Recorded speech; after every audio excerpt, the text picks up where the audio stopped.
It's a puzzle.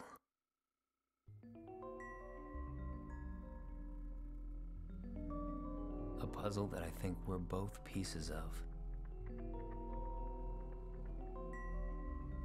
I've been trying to put it together even with some big holes, but you just filled one for me. Check this out. I have no idea where that came from. Damn spawn sites. Is this how Americans use the internet? You should see the crap online. It's all freaky sex and dumb cartoons. Well, that's what I hear anyway. Okay, lock and load. This is my personal page where I've stashed the detective work.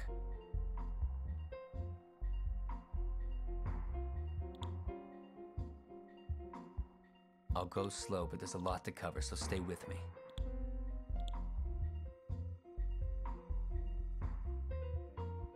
I'm a software engineer, a programmer for a company called Biocom. They hired me to help code the bulk of their data tracking programs for a global communication network. More on this in a minute. The team's been on insane deadlines for almost a year, 16-hour days, 7 days a week, in order to make each milestone and reach the beta testing phase. It looked like I was winning the rat race until early last month when they took me off the project. I was pissed and paranoid, so I went looking for some vindication. Wasn't breaking any major rules, just a little grade school espionage. I accessed some buried project files and found juice on Biocom's technology partners. They all had major military ties, or at least rumored ones. Now, why does a company launching a communication system need partners like these? I needed to find more proof, like payolas or links to black budget programs. I was trying to copy the evidence when my computer froze, the network locked, the cursor went buggy. And then this came on screen. I nearly had a fit trying to shut things down. The power flaked out, I was almost electrocuted. And then some strange things happened. I had a fit for real then. It was like my brain collapsed, a total system crash. I had to tell myself each second that I was still alive, that if I forced each breath in and out, things would be okay, that it wasn't all hopeless. I was in the hospital for a while. They gave me pills. I wouldn't take them. I haven't really been the same since. My brain's in overdrive, can't sleep or keep much food down. Sometimes I hear voices. And one night, when I was really sketchy, I saw some things.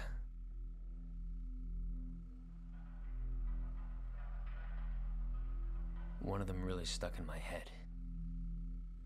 There was a red star falling from the sky, and two shadowy men wearing American flags found a third man in the darkness. I saw his face. He was covered by the flag of Iraq. Crazy, huh? Listen, if I'm going too fast, or this is making no sense, or you think I'm full of... No.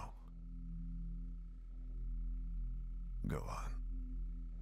Okay, so now I go back to work, fully expecting to get fired for spying, but instead I get promoted.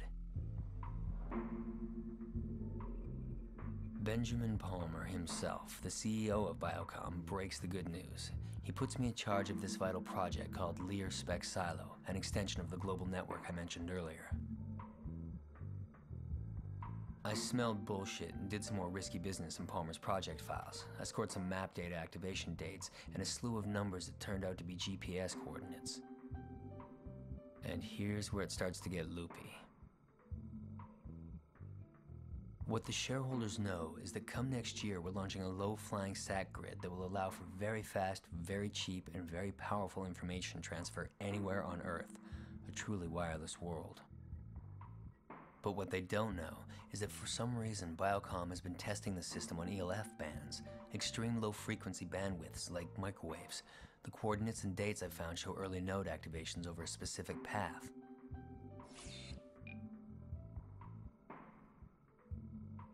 These first signals originated in Coast City, bounced across the ocean to a Pacific relay, beamed up to Japan, and then got filtered at this point in Saudi Arabia. Online intelligence shows that only one installation in that area had the hardware to process it. Know anything about a NATO desert base that struck camp early last week? By Mohammed. He had nothing to do with it. I work solo. I assume you were part of a contingent brought to the Valhalla base. Some of the men would say I was an unwilling passenger. Which brings us to the showstopper. I couldn't ignore the ELF signals, even if it was just a case of using them to supplement the network's data stream. It finally made sense when I arrived at the base and got briefed on the project, Lear Spec Silo.